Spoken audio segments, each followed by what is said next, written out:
네, 윤석열 정권 이제 3년 차에 대한 국정감사 아니겠습니까? 여당에서 증인 신청을 한 분들 보면요. 지금이 여전히 문재인 정권이에요. 문재인 정권 3년 차에 대한 국정감사를 진행하고자 하자는 증인 채택을 했기 때문에 당연히 야당은 받아들일 수 없는 것이죠. 지금 문재인 정권의 국정감사입니까? 윤석열 정권의 국정감사 아니에요. 양심을 갖고 증인 선택을 하셔야죠. 그건 말도 안 되는 증인 선택을 해놓고 저희에게 받아들이라고 한다고 하면 받아들일 수 있겠습니까? 그것은 상식에 벗어난 얘기라는 말씀 드리겠고요. 어제 그 28일 운영 소위를 하고 어제 운영위 전체회의를 통해서 통과된 법 3가지를 보면은 아주 의미 있는 거죠. 이번에 국정감사를 하면서 윤석열 정권 들어서서 자료 제출이라든가 증인 출석이라든가 거짓말이라든가 이런 문제가 워낙 큰 문제이기 때문에 국회의 입법권을 바로 세운다라고 하는 부분에 있어서의 국회 증언감정법을 개정을 해서 이것을 바로 세우겠다라고 하는 법안을 저희가 통과시켰던 거고요. 또 하나는 뭐냐면 국회에 가장 중요한 예산 심의권이 있습니다. 그런데 11월 30일 날 예산안이 통과되지 않았을 경우에는 자정부의라고 하는 문제가 있기 때문에 이것은 국회 본연의 기능이라고 할 수 있는 예산 심의를 통해서 그리고 여야 합의를 통해서 원내대표가 여야 합의를 통해서 이 문제를 해결할 수 있기 때문에 충분한 조항이 포함되어 있다라는 말씀을 드리겠고요. 더 하나는 상설특검에 대한 내용을 여당 의원들께서 상당히 이제 문제를 제기하고 있는데 규칙 개정안을 보십시오. 이 상설특검은 대통령과 대통령 가족과 관련된 범죄 의혹에 대해서 그러면 특검을 누가 추천하는 게 맞습니까? 대통령 당사자가 그러면 특검을 추천하는 게 맞겠습니까?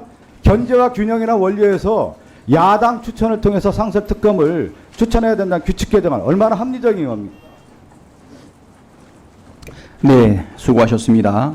국정감사에서 가장 중요한 것은 국민들이 바라볼 때 여러 의혹에 대한 부분을 풀으라는 거 아니겠어요? 그거에 대한 견제를 하고 잘못된 부분을 바로 잡는 게 국정감사의 본연의 기능이라고 할 수 있습니다.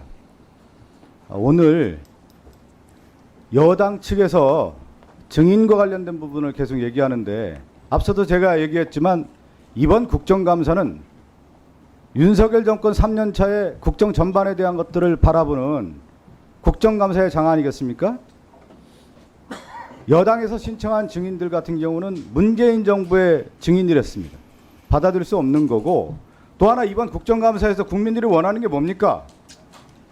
주가 조작, 공천개입, 국정농단에 대해서 그 증인들을 불러서 국정감사에서 확실하게 밝혀달라는 것이 국민의 목소리 아니겠습니까? 그리고 왜 과거에 증인들에 대해서 강력한 규제 조항을 두지 않았을까요? 그거는 입법부, 국민을 대표하는 입법부에서 국민을 대신해서 부르기 때문에 누구도 거부할 수 없었다라고 하는 거기 때문에 당연한 거기 때문에 가장 강력한 조항을 두지 않았어요. 그런데 이번 윤석열 정권이 어떻게 된 것인지 지금 그 정진석 비서실장이 개인에 맡긴다고 하는데 이 대통령 비서실에 있는 직원이 개인입니까? 국가의 대통령실에 있는 비서들이 개인입니까? 안 나오면 입법부에서 나오라고 하면은 비서실장이 오히려 나가야 된다 이렇게 얘기해야 되는 것이죠. 오선 의원을 했던 비서실장이 그 증인들을 비호하고 가지 말라 이렇게 했던 거 아니겠습니까? 지금 이 상황을 보면. 그래서 오늘 국정감사장에서 여러 의혹의 당사자들 당연히 나와야 되는 것이죠.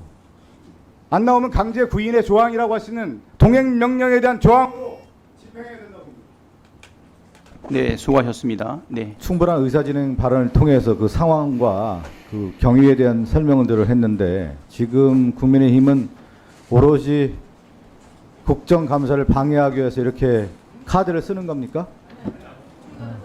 예? 국정감사 방해하는 쪽으로서 이렇게 국정감사를 파행시키려고 마음을 먹은 겁니까? 충분한 경위와 과정에 대한 설명을 하지 않았습니까? 속히 의사 진행하도록 국정감사를 진행하도록 해주시 바랍니다. 서울 중구성동구의 박성준 의원입니다. 비서실장님 임명된 지가 총선 끝나고 24년 4월이죠? 네, 6개월 됐습니다. 6개월 됐죠. 근데 명태균을 몰랐다고 하면은 청와대 대통령실의 시스템이 붕괴된 거 아닙니까?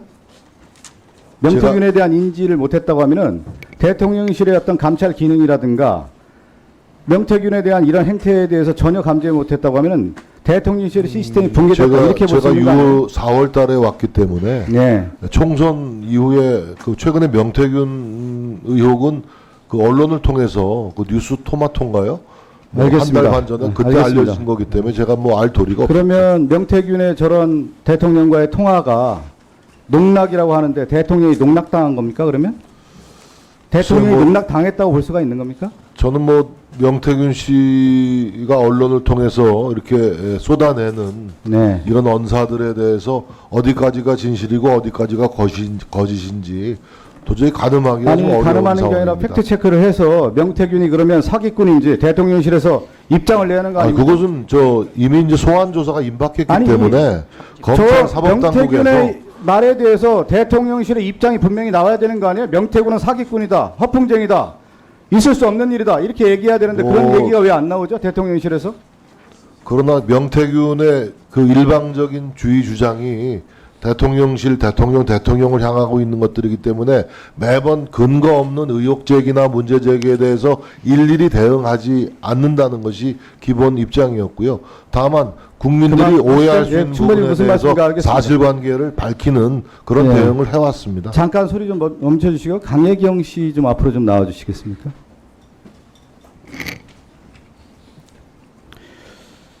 우리가 강혜경 씨 팩트 네. 체크를 이렇게 쭉 해보면 네. 그게 어느 정도 사실인지가 규명이 되잖아요. 네, 근데 이 명태균 씨가 김영선 씨를 공천을 했다.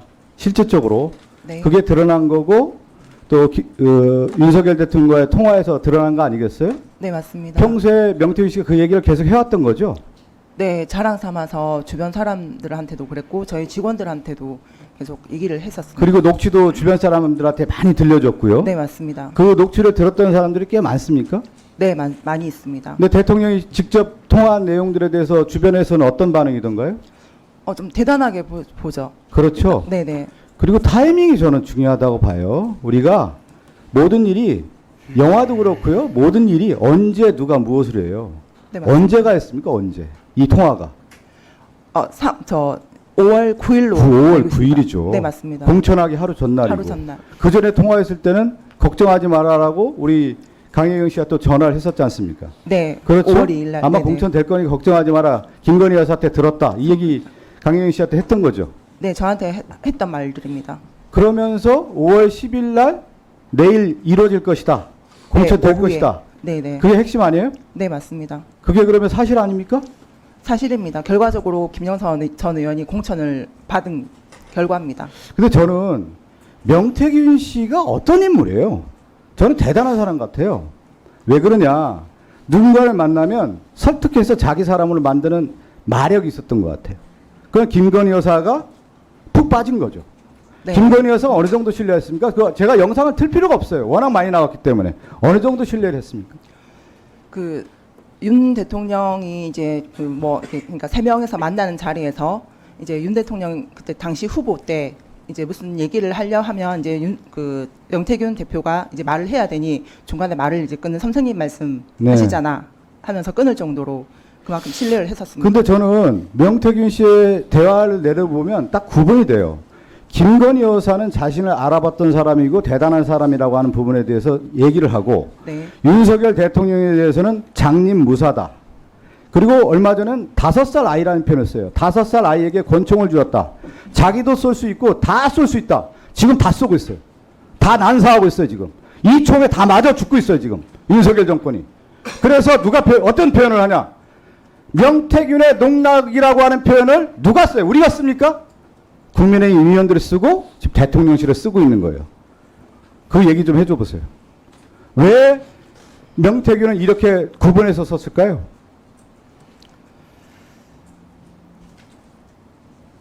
그 명태균 대표가 뭐 허세라든지 예. 이렇게 사기성이 있는 그런 얘기는 한 적이 없습니다. 그리고 진실이기 때문에 본인이 저한테 얘기를 했던 부분이고 그만큼 이제 김건희 여사한테 신뢰를 거의 한 100% 가까이 한 90% 이상을 그리고 그 대선을 대통령 당선시키는데 결정적인 역할을 한 거죠. 네, 맞습니다. 그 역할이 됐기 때문에 공천도 받았던 거고 그 선물이라고 하는 거. 네, 맞습니다. 박한수, 김진태, 조은희 다 당선시킨 거 아니에요? 맞죠? 네. 그 역할에 따라서 그 명태균의 선물을 받았다 이렇게 표현 쓴 거고요. 네, 본인도 네, 그렇게. 그리고 정확한 건 그 여론조사 비용 3억 6천에서 7천을 못 받았기 때문에 김영선의 세비를 반띵했다. 명확한 거 아니에요? 네. 그리고 명태균은 결국은 윤석열 대통령과 김건희 여사의 관계에 대해서 확실한 자신의 입지를 구축했다.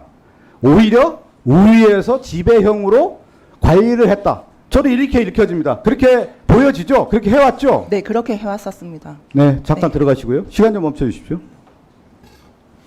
우리 저 장인수 기자님 좀 앞으로 좀 나와주시겠습니까?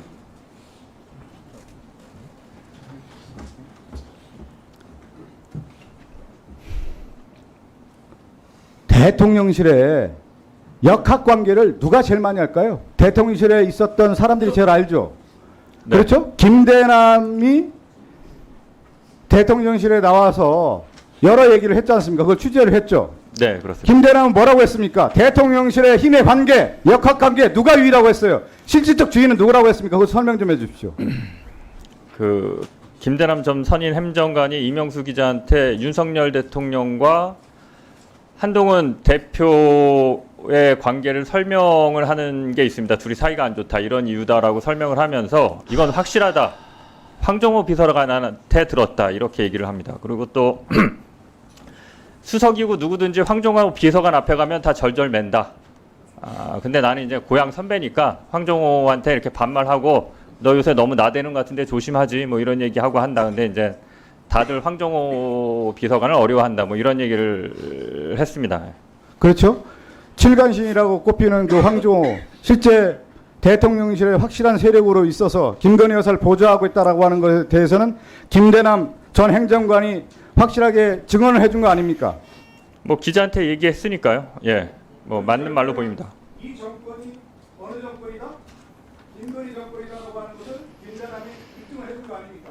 예, 뭐 본인 공천 받는 거와 관련해서는 계속 김건희 여사한테 잘 보여야 공천 받을 수 있다는 얘기를 합니다. 네, 수고하셨습니다.